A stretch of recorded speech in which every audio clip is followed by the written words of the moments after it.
যখন তাদের কাছে আল্লাহর পক্ষ থেকে একজন রসূল আগমন করলেন, যিনি ওই কিতাবের সত্যায়ন করেন যা তাদের কাছে রয়েছে, তখন আহলে কেতাবদের একদল আল্লাহর গ্রন্থকে পশ্চাতে নিক্ষেপ করলো, যেন তারা জানেই না। তারা এই শাস্ত্রের অনুসরণ করলো যা সুলাইমানের রাজত্বকালে শয়তানরা আবৃত্তি করত। সুলাইমান কুফর করেনি, শয়তানরাই কুফর করেছিল। তারা মানুষকে জাদুবিদ্যা এবং বাবেল শহরে হারুত ও মারুতের দুই ফেরেশতার প্রতি যা অবতীর্ণ হয়েছিল তা শিক্ষা দিত। তারা উভয়ই এ কথা না বলে কাউকে শিক্ষা দিত না যে আমরা পরীক্ষার জন্য, কাজেই তুমি কাফের হও না। অতঃপর তারা তাদের কাছ থেকে এমন জাদু শিখত যা দ্বারা স্বামী ও স্ত্রীর মধ্যে বিচ্ছেদ ঘটে। তারা আল্লাহর আদেশ ছাড়া তদ্বারা কারোর অনিষ্ট করতে পারতো না। যা তাদের ক্ষতি করে এবং উপকার না করে তারা তাই শিখে। তারা ভালোরূপে জানে যে যে কেউ জাদু অবলম্বন করে তার জন্য পরকালে কোনো অংশ নেই। যার বিনিময়ে তারা আত্মবিক্রয় করছে তা খুবই মন্দ। যদি তারা জানতো, যদি তারা ঈমান আনতো এবং ক্ষুধাভীরু হতো, তবে আল্লাহর কাছ থেকে উত্তম প্রতিদান পেত। যদি তারা জানতো, হে মুমিনগণ, তোমরা রাইয়ে না বলো না, উঞ্জুর না বলো এবং শুনতে থাকো। কাফেরদের জন্য রয়েছে বেদনাদায়ক শাস্তি। আহলে কিতাব ও মুশরিকদের মধ্যে যারা কাফের, তাদের মনোপুত নয় যে তোমার পালনকর্তার পক্ষ থেকে তোমাদের প্রতি কোনো কল্যাণ অবতীর্ণ হোক। আল্লাহ যাকে ইচ্ছা বিশেষভাবে স্বীয় অনুগ্রহ দান করেন। আল্লাহ মহান অনুগ্রহদাতা। আমি কোনো আয়াত রহিত করলে বা বিস্তৃত করিয়ে দিলে তদপেক্ষা উত্তম অথবা তার সমপর্যায়ের আয়াত আনয়ন করি। তুমি কি জানো না যে আল্লাহ সব কিছুর উপর শক্তিমান? তুমি কি জানো না যে আল্লাহর জন্যই নবমণ্ডল ও ভূমণ্ডলের আধিপত্য? আল্লাহ ব্যতীত তোমাদের কোনো বন্ধু ও সাহায্যকারী নেই। ইতিপূর্বে মুসা আলাইহিসসালাম যেমন জিজ্ঞাসিত হয়েছিলেন, মুসলমানগণ, তোমরাও কি তোমাদের রসুলকে তেমনি প্রশ্ন করতে চাও? যে কেউ ঈমানের পরিবর্তে কুফর গ্রহণ করে সে সরল পথ থেকে বিচ্যুত হয়ে যায়। আহলে কিতাবদের অনেকেই প্রতিহিংসা বশত চায় যে মুসলমান হওয়ার পর তোমাদেরকে কোনো রকম কাফের বানিয়ে দেয়। তাদের কাছে সত্য প্রকাশিত হওয়ার পর তারা এটা চায়। যাক, তোমরা আল্লাহর নির্দেশ আসা পর্যন্ত তাদের ক্ষমা করো এবং উপেক্ষা করো। নিশ্চয়ই আল্লাহ সব কিছুর উপর ক্ষমতাবান। তোমরা নামাজ প্রতিষ্ঠা করো এবং জাকাত দাও। তোমরা নিজের জন্য পূর্বে যে সৎকর্ম প্রেরণ করবে তা আল্লাহর কাছে পাবে। তোমরা যা কিছু করো নিশ্চয়ই আল্লাহ তা প্রত্যক্ষ করেন। ওরা বলে, ইহুদি অথবা খ্রিস্টান ব্যতীত কেউ জান্নাতে যাবে না। এটা ওদের মনের বাসনা। বলে দিন, তোমরা সত্যবাদী হলে প্রমাণ উপস্থিত করো। হ্যাঁ, যে ব্যক্তি নিজেকে আল্লাহর উদ্দেশ্যে সমর্পণ করেছে এবং সে সৎকর্মশীল বটে, তার জন্য তার পালনকর্তার কাছে পুরস্কার রয়েছে। তাদের ভয় নেই এবং তারা চিন্তিতও হবে না। ইহুদিরা বলে খ্রিস্টানরা কোনো ভিত্তির উপরেই নয় এবং খ্রিস্টানরা বলে ইহুদিরা কোনো ভিত্তির উপরেই নয়, অথচ ওরা সবাই কিতাব পাঠ করে। এমনইভাবে যারা মূর্খ তারাও ওদের মতো উক্তি করে। অতএব আল্লাহ কেয়ামতের দিন তাদের মধ্যে ফায়সালা দেবেন যে বিষয়ে তারা মতবিরোধ করছিল। যে ব্যক্তি আল্লাহর মসজিদ সময়ে তার নাম উচ্চারণ করতে বাধা দেয় এবং সেগুলোকে উজাড় করতে চেষ্টা করে, তার চাইতে বড় জালেম আর কে? এদের পক্ষে মসজিদ সময়ে প্রবেশ করা বিদয় নয়। অবশ্যই ভীত সন্ত্রস্ত অবস্থায় ওদের জন্য ইহকালের লাঞ্ছনা এবং পরকালের কঠিন শাস্তি রয়েছে। পূর্ব ও পশ্চিম আল্লাহরই। অতএব তোমরা যেদিকেই মুখ ফেরাও সেদিকেই আল্লাহ বিরাজমান। নিশ্চয়ই আল্লাহ সর্বব্যাপী, সর্বজ্ঞ। তারা বলে আল্লাহ সন্তান গ্রহণ করেছেন। তিনি তো এসব কিছুই থেকে পবিত্র। বরং নবমণ্ডল ও ভূমণ্ডলে যা কিছু রয়েছে সবই তার আজ্ঞাধীন। তিনি নবমণ্ডল ও ভূমণ্ডলের উদ্ভাবক। যখন তিনি কোনো কার্য সম্পাদনের সিদ্ধান্ত নেন তখন সেটিকে একথায় বলেন, হয়ে যাও, তৎক্ষণাৎ তা হয়ে যায়। যারা কিছু জানে না তারা বলে, আল্লাহ আমাদের সঙ্গে কেন কথা বলেন না, অথবা আমাদের কাছে কোনো নিদর্শন কেন আসে না? এমনিভাবে তাদের পূর্বে যারা ছিল তারাও তাদের অনুরূপী কথা বলেছে। তাদের অন্তর একই রকম। নিশ্চয়ই আমি উজ্জ্বল নিদর্শনসমূহ বর্ণনা করেছি তাদের জন্য যারা প্রত্যয়শীল। নিশ্চয়ই আমি আপনাকে সত্য ধর্মসহ সুসংবাদদাতা ও ভীতি প্রদর্শনকারী রূপে পাঠিয়েছি। আপনি দোজকবাসীদের সম্পর্কে জিজ্ঞাসিত হবেন না। ইহুদি ও খ্রিস্টানরা কখনোই আপনার প্রতি সন্তুষ্ট হবে না যে পর্যন্ত না আপনি তাদের ধর্মের অনুসরণ করেন। বলে দিন, যে পথ আল্লাহ প্রদর্শন করেন তাই হলো সরল পথ। যদি আপনি তাদের আকাঙ্ক্ষাসমূহের অনুসরণ করেন ওই জ্ঞান লাভের পর যা আপনার কাছে পৌঁছেছে, তবে কেউ আল্লাহর কবল থেকে আপনার উদ্ধারকারী ও সাহায্যকারী নেই। আমি যাদেরকে গ্রন্থ দান করেছি তারা তো যথাযথভাবে পাঠ করে, তারাই তৎপ্রতি বিশ্বাস করে, আর যারা তা অবিশ্বাস করে তারাই হবে ক্ষতিগ্রস্ত। হে বনি ইসরাইল, আমার অনুগ্রহের কথা স্মরণ করো যা আমি তোমাদের দিয়েছি। আমি তোমাদেরকে বিশ্ববাসীর উপর শ্রেষ্ঠত্ব দান করেছি। তোমরা ভয় করো সেদিনকে, যেদিন এক ব্যক্তি থেকে অন্য ব্যক্তি বিন্দুমাত্র উপকৃত হবে না, কারো কাছ থেকে বিনিময় গৃহীত হবে না, কারো সুপারিশ ফলপ্রদ হবে না, এবং তারা সাহায্যপ্রাপ্তও হবে না। যখন ইব্রাহিমকে তার পালনকর্তার কয়েকটি বিষয়ে পরীক্ষা করলেন, অতঃপর তিনি তা পূর্ণ করে দিলেন, তখন পালনকর্তা বললেন, আমি তোমাকে মানবজাতির নেতা করব।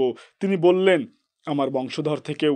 তিনি বললেন, আমার অঙ্গীকার অত্যাচারীদের পর্যন্ত পৌঁছাবে না। যখন আমি কাবা গৃহকে মানুষের জন্য সম্মিলন স্থল ও শান্তির আলয় করলাম, আর তোমরা ইব্রাহিমের দাঁড়ানোর জায়গাকে নামাজের জায়গা বানাও, এবং আমি ইব্রাহিম ও ইসমাইলকে আদেশ করলাম, তোমরা আমার গৃহকে তওয়াফকারী, অবস্থানকারী ও রুকু সেজদাকারীদের জন্য পবিত্র রাখো। যখন ইব্রাহিম বললেন, পরওয়ারদেগার, এই স্থানকে তুমি শান্তিদান করো এবং এর অধিবাসীদের মধ্যে যারা আল্লাহ ও কিয়ামতে বিশ্বাস করে তাদেরকে ফলের দ্বারা রিজিক দান করো। বললেন, যারা অবিশ্বাস করে আমি তাদেরও কিছুদিন ফায়দা ভোগ করার সুযোগ দেব, অথবা তাদেরকে বল প্রয়োগ দোজকের আযাবে ঠেলে দেব, সেটা নিকৃষ্ট বাসস্থান। স্মরণ করো যখন ইব্রাহিম ও ইসমাইল কাবাগৃহের ভিত্তি স্থাপন করছিল, তারা দোয়া করেছিল, পরওয়ারদেগার, আমাদের থেকে কবুল করো, নিশ্চয়ই তুমি শ্রবণকারী সর্বজ্ঞ। পরওয়ারদেগার, আমাদের উভয়কে তোমার আজ্ঞাবহ করো এবং আমাদের বংশধর থেকেও একটি অনুগত দল সৃষ্টি করো। আমাদের হজের রীতিনীতি বলে দাও এবং আমাদের ক্ষমা করো, নিশ্চয়ই তুমি তওবা কবুলকারী, দয়ালু। হে পরওয়ারদেগার, তাদের মধ্য থেকে তাদের নিকট একজন পয়গম্বর প্রেরণ করুন, যিনি তাদের কাছে তোমার আয়াতসমূহ তেলাওয়াত করবেন, তাদেরকে কিতাব ও হেকমত শিক্ষা দিবেন এবং তাদের পবিত্র করবেন। নিশ্চয়ই তুমি পরাক্রমশালী, হেকমতওয়ালা। ইব্রাহিমের ধর্ম থেকে কে মুখ ফেরায়, কিন্তু সে ব্যক্তি নিজেকে বোকা প্রতিপন্ন করে। নিশ্চয়ই আমি তাকে পৃথিবীতে মনোনীত করেছি এবং সে পরকালে সৎকর্মশীলদের অন্তর্ভুক্ত। স্মরণ করো যখন তাকে তার পালনকর্তা বললেন, অনুগত হও, সে বলল, আমি বিশ্বপালকের অনুগত হলাম। এরই ওসিয়ত করেছি ইব্রাহিম তার সন্তানদের এবং ইয়াকুবও যে, হে আমার সন্তানগণ, নিশ্চয়ই আল্লাহ তোমাদের জন্য এ ধর্মকে মনোনীত করেছেন, কাজেই তোমরা মুসলমান না হয়ে কখনোই মৃত্যুবরণ করো না। তোমরা কি উপস্থিত ছিলে যখন ইয়াকুবের মৃত্যু নিকটবর্তী হয়, যখন সে সন্তানদের বলল, আমার পর তোমরা কার ইবাদত করবে? তারা বলল, আমরা তোমার পিতৃপুরুষ ইব্রাহিম, ইসমাইল ও ইসহাকের উপাস্যের ইবাদত করব। তিনি একক উপাস্য, আমরা সবাই তার আজ্ঞাবহ। তারা ছিল এক সম্প্রদায় যারা গত হয়ে গেছে, তারা যা করেছে তা তাদের জন্য। তারা কি করত সে সম্পর্কে তোমরা জিজ্ঞাসিত হবে না। তারা বলে, তোমরা ইহুদি অথবা খ্রিস্টান হয়ে যাও, তবেই সুপথ পাবে। আপনি বলুন, কখনোই নয়, বরং আমরা ইব্রাহিমের ধর্মে আছি, যাতে বক্রতা নেই। সে মুশরিকদের অন্তর্ভুক্ত ছিল না। তোমরা বলো, আমরা ঈমান এনেছি আল্লাহর উপর এবং যা অবতীর্ণ হয়েছে আমাদের প্রতি, এবং যা অবতীর্ণ হয়েছে ইব্রাহিম, ইসমাইল, ইসহাক, ইয়াকুব এবং তদীয় বংশধরের প্রতি, এবং মুসা, ঈসা, অন্যান্য নবীকে পালনকর্তার পক্ষ থেকে যা দান করা হয়েছে তৎসমুদায়ের উপর। আমরা তাদের মধ্যে পার্থক্য করি না, আমরা তারই আনুগত্যকারী। অতএব তারা যদি ঈমান আনে তোমাদের ঈমান আনার মতো, তবে তারা সুপথ পাবে, আর যদি মুখ ফিরিয়ে নেয় তবে তারাই হঠকারিতায় রয়েছে। সুতরাং এখন তাদের জন্য আপনার পক্ষ থেকে আল্লাহই যথেষ্ট, তিনি শ্রবণকারী, মহাজ্ঞানী। আমরা আল্লাহর রং গ্রহণ করেছি, আল্লাহর রং এর চাইতে উত্তম রং আর কার হতে পারে? আমরা তারই ইবাদত করি। আপনি বলে দিন, তোমরা কি আমাদের সাথে আল্লাহ সম্পর্কে তর্ক করছো, অথচ তিনিই আমাদের পালনকর্তা এবং তোমাদেরও পালনকর্তা। আমাদের জন্য আমাদের কর্ম, তোমাদের জন্য তোমাদের কর্ম, এবং আমরা তারই প্রতি একনিষ্ঠ। অথবা তোমরা কি বলছো যে, নিশ্চয়ই ইব্রাহিম, ইসমাইল, ইসহাক, ইয়াকুব আলাইহিসসালাম ও তাদের সন্তানগণ ইহুদি অথবা খ্রিস্টান ছিলেন? আপনি বলে দিন, তোমরা বেশি জানো না আল্লাহ বেশি জানেন? তার চাইতে অত্যাচারীকে যে আল্লাহর পক্ষ থেকে তার কাছে প্রমাণিত সাক্ষ্যকে গোপন করে। আল্লাহ তোমাদের কর্ম সম্পর্কে বেখবর নন। সে সম্প্রদায় অতীত হয়ে গেছে। তারা যা করেছে তা তাদের জন্য, এবং তোমরা যা করছো তা তোমাদের জন্য। তাদের কর্ম সম্পর্কে তোমাদের জিজ্ঞেস করা হবে না। এখন নির্বোধরা বলবে, কিসে মুসলমানদের ফিরিয়ে দিল তাদের ওই কেবলা থেকে যার উপর তারা ছিল? আপনি বলুন, পূর্ব ও পশ্চিম আল্লাহরই, তিনি যাকে ইচ্ছা সরল পথে চালান। এমনইভাবে আমি তাদেরকে মধ্যপন্থী সম্প্রদায় করেছি, যাতে করে তোমরা সাক্ষ্যদাতা হও মানবমণ্ডলীর জন্য, এবং যাতে রসুল সাক্ষ্যদাতা হন তোমাদের জন্যে। আপনি যে কেবলার উপর ছিলেন তাকে আমি এজন্যই কেবলা করেছিলাম, যাতে একথা প্রতীয়মান হয় যে কে রসুলের অনুসারী থাকে আর কে পিঠ টান দেয়। নিশ্চিতই এটা কঠোরতম বিষয়, কিন্তু তাদের জন্য নয় যাদেরকে আল্লাহ পথ প্রদর্শন করেছেন। আল্লাহ এমন নন যে তোমাদের ঈমান নষ্ট করে দিবেন। নিশ্চয়ই আল্লাহ মানুষের প্রতি অত্যন্ত স্নেহশীল, করুণাময়। নিশ্চয়ই আমি আপনাকে বারবার আকাশের দিকে তাকাতে দেখি, অতএব অবশ্যই আমি আপনাকে সেই কেবলার দিকেই ঘুরিয়ে দিব যাকে আপনি পছন্দ করেন। এখন আপনি মসজিদুল হারামের দিকে মুখ করুন, এবং তোমরা যেখানেই থাকো সেদিকেই মুখ করো। যারা আহলে কিতাব তারা অবশ্যই জানে যে এটাই ঠিক, পালনকর্তার পক্ষ থেকে আল্লাহ বেখবর নন সে সমস্ত কর্ম সম্পর্কে যা তারা করে। যদি আপনি আহলে কিতাবদের কাছে সমুদায় নিদর্শন উপস্থাপন করেন, তবু তারা আপনার কেবলা মেনে নেবে না, এবং আপনিও তাদের কেবলা মানেন না। তারাও একে অন্যের কেবলা মানে না।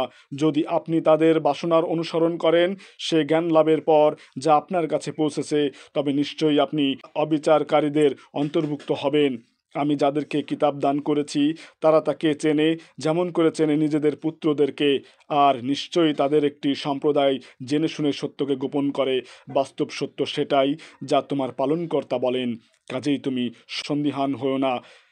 আর সবার জন্য রয়েছে কেবলা এক এক দিকে, যে দিকে সে মুখ করে ইবাদত করবে। কাজেই সৎ কাজে প্রতিযোগিতামূলকভাবে এগিয়ে যাও। যেখানে তোমরা থাকবে আল্লাহ অবশ্যই তোমাদেরকে সমবেত করবেন।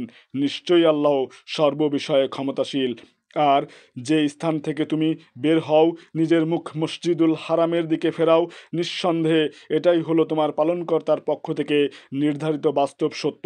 বস্তুত তোমার পালনকর্তা তোমাদের কার্যকলাপ সম্পর্কে অনভিহিত নন।